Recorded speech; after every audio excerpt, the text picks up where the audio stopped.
కార్మికులు ఎదుర్కొన్నటువంటి సమస్యలపై కార్ల్ మార్క్స్ ఎంగెల్స్ గారు ఈ కార్మికుల సమస్యలను ఏ విధంగా అయితే తీర్చాలి, ఏ విధంగా పరిష్కరించాలనే విధానంతో ప్రత్యేకంగా సిద్ధాంతాలు ఏర్పాటు చేసి నిర్మాణపరంగా తీసుకురావడం జరిగింది. అందులో భాగంగానే మరి ఆ రోజు కార్మికులు 18 గంటల పని విధానాన్ని ఎదుర్కొంటుంటే ఆ పని విధానం తగ్గించాలి, 10 గంటలు తగ్గించాలనే విధానంతో మరి దేశంలోని ప్రపంచంలోని కార్మికులారా ఏకం కాండి, పోరాడితే పోయేదేమీ లేదు, బానిస సంఖ్యలు తప్పని నినాదంతో ఈ మేడని ఆనాటి నుంచి తీసుకురావడం జరిగింది.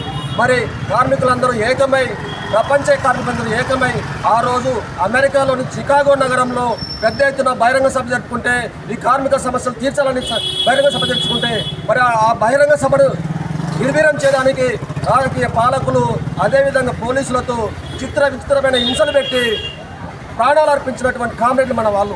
ఆ కామ్రేడ్ల పోరాట ఫలితమే, వారి త్యాగ ఫలితమే మనం ఈరోజు మేడేని స్ఫూర్తిగా ప్రపంచ కార్మికుల దినోత్సవంగా మనం జరుపుకుంటున్నాం. ఈ విషయాన్ని అందరూ గ్రహించాలి.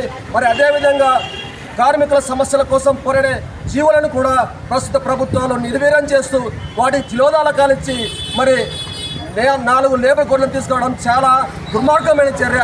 ఎక్కడైనా కార్మిక సంఘం పెట్టుకోవాలంటే 15 మంది కలిసి కార్మిక సంఘం పెట్టుకునే అవకాశం ఉండేది.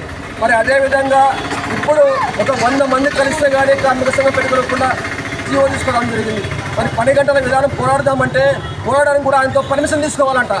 సమస్యలు తెలుసుకోవడానికి కూడా మేము పర్మిషన్ తీసుకోవాలంటే ఈ కార్మిక చర్య ఎంత దూరంగా తీసుకుపోతున్నారో ఈ పాలకులు వీరికి అందరికీ మనము వ్యతిరేకంగా అందరం ఏకమై పోరాడి 4 లేబర్ కోడ్లను తీసేసే వరకు ఏఐటీసీ ఆందోళనలో పెద్ద ఎత్తున పోరాటం చేసి ముందు పోవాలని తెలియజేసుకుంటూ